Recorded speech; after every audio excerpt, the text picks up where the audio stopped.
Hello, welcome to my channel প্রবাসী বাঙালি। আমি দেবস্মিতা। আজকে সম্পূর্ণ বাটা মশলায় একটা মাছের ঝোলের রেসিপি নিয়ে চলে আসলাম। এখানে আধা কিলো ট্যাংরা মাছ নিয়েছি। এই ট্যাংরা মাছগুলো কিন্তু গোলসে ট্যাংরা, একদম ছোটো ছোটো যে দেশি ট্যাংরা হয় সেই ট্যাংরা না। এটাতে নুন হলুদ মাখিয়ে রেখে দিয়েছি। এখানে নিয়েছি 3টে বেগুন, এরকম করে কেটে নিয়েছি। এটাতে দিয়ে দেব অল্প একটু সল্ট। সল্টটা মাখিয়ে রাখলাম। এইখানে নিয়েছি 2টো আলু, আলুটাতেও অল্প একটু সল্ট মাখিয়ে নিলাম। রান্নাটা করব কিন্তু পুরোটাই বাটা মশলায়। এখানে নিয়েছি মশলা, যেটা বাটবো আর কি। বেশ কিছু শুকনো লঙ্কা, 3টে এলাচ নিয়েছি। এটা হলো শুকনো হলুদ, ভিজিয়ে রেখেছিলাম। আর কিছুটা নিয়েছি দারচিনি। এখানে রয়েছে 1 চামচ জিরে, 1 চামচ ধনে। এটা গুঁড়ো করে রেখেছিলাম মিক্সিতে। তারপরে এটাকে এখন বেটে নেব।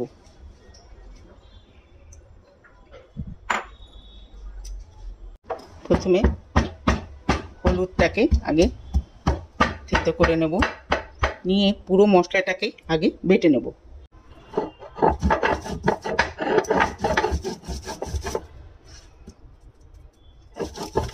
যে কোনো জিনিসই বাটা মশলায় যদি খাওয়া যায় সেটা একদম পিওর হয়, তো তার স্বাদ গন্ধও কিন্তু একদম আলাদা হয়।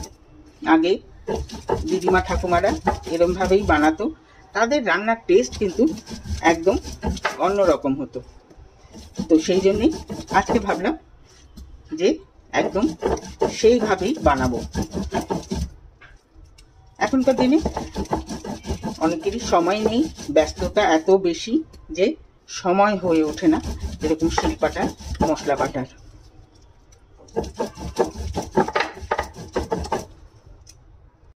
এবারে একটা কড়াই বসিয়ে দিয়েছি, দিয়ে দিয়েছি সর্ষের তেল। এবারে নুন হলুদ মাখানো মাছ দিয়ে দেবো, ভাজা করে নেব। মাছগুলো সব ভাজা হয়ে গেছে। এবারে লাস্ট ব্যাচটাকে তুলে নিলাম। তুলে নিয়ে আলুগুলো যে কেটেছিলাম, আলুগুলো দিয়ে দিলাম। আলুগুলো দিয়ে একটু ঢাকা দিয়ে দেবো। আলুগুলো ভাজা হয়ে গেছে।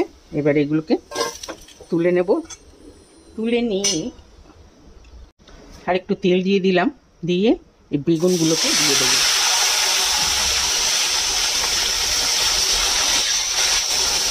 বেগুনটা খোলা অবস্থাতেই ভেজে নেব। বেগুনগুলো ভাজা হয়ে গেছে, বেগুনগুলোকে তুলে নেব। এবারে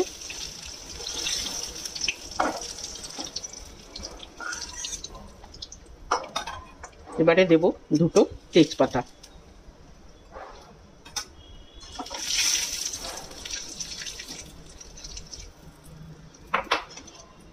দেব একটুখানি কালো জিরে, 1/2 চামচেরও কম কালো জিরে। আর এই বাটা মশলা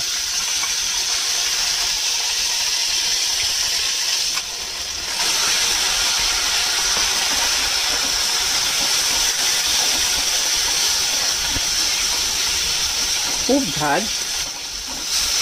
দেবো। এটাতে সল্ট পরিমাণ মতো দিয়ে অল্প একটুখানি গরম জল দেবো।